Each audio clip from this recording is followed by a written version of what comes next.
Cruise news time. Well, today is the day to celebrate. Cruising has restarted in the U.S., baby. That plus two really other big stories. We got a good old Carnival versus Royal discussion. Who's doing it better? Let's talk about it.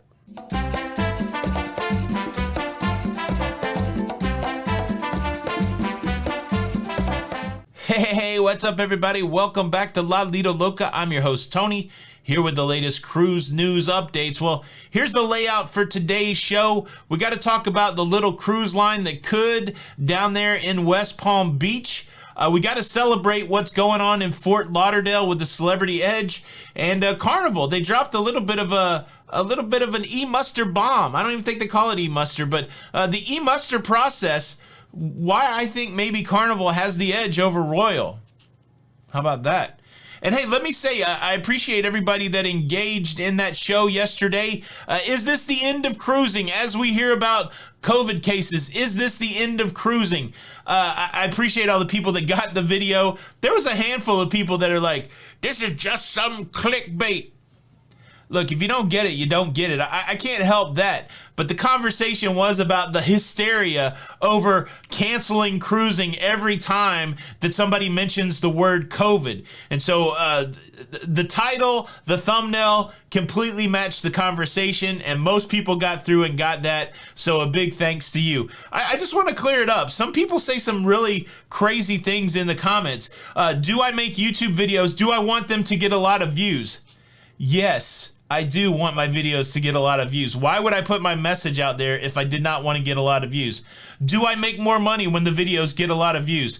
Yes, I don't think that that's any secret to anybody that's using YouTube. The more views a video gets, the better it is for the creator. So I'm not hiding from any of those things. You haven't figured out some sort of secret. Yes, I got about 3 seconds to get you into my video. My titles are clicky, my thumbs are clicky, but boom, I deliver on it. If you want to argue with me about the delivery, let's have that conversation. But if you're just going to be all hemming and hawing about the thumbnail and the title, cool your jets.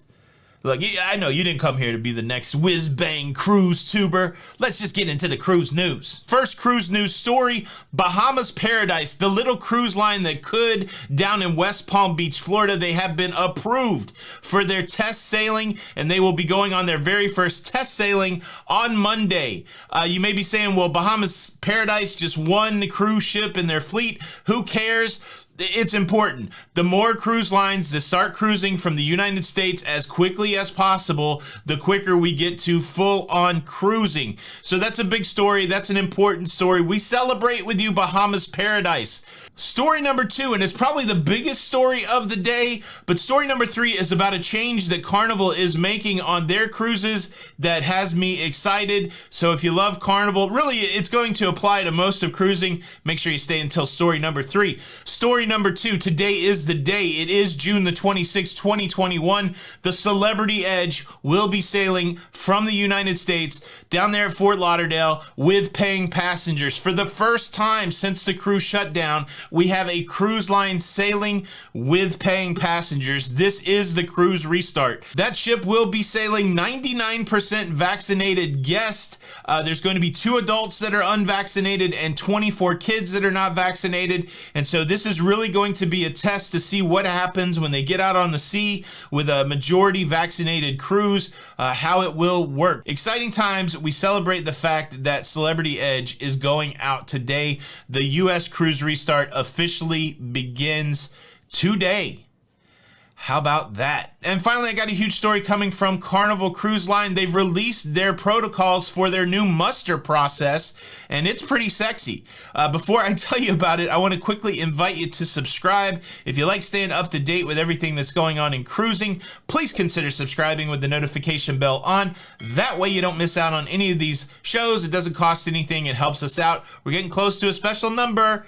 Can you help us out? Thanks in advance. Just a little context, a little backstory. To me, the three biggest pain points when it comes to cruising or the cruise experience is going through the embarkation process, going through the muster process, and going through the debarkation process. Now, when I went on my cruise just a little over a week ago on Adventure of the Seas, one of those pain points was greatly less painful. That was the muster process. Royal Caribbean, they've revolutionized the Emuster process. You watched some videos on your phone, you checked off that you watched the videos, then you showed up at your muster station, they scanned your card, and that was it. Now for us, the video part didn't work, and I still had to go through a mini muster process at the muster station. It was super easy. It was a one-on-one interaction with a crew member, no standing on board with thousands of people.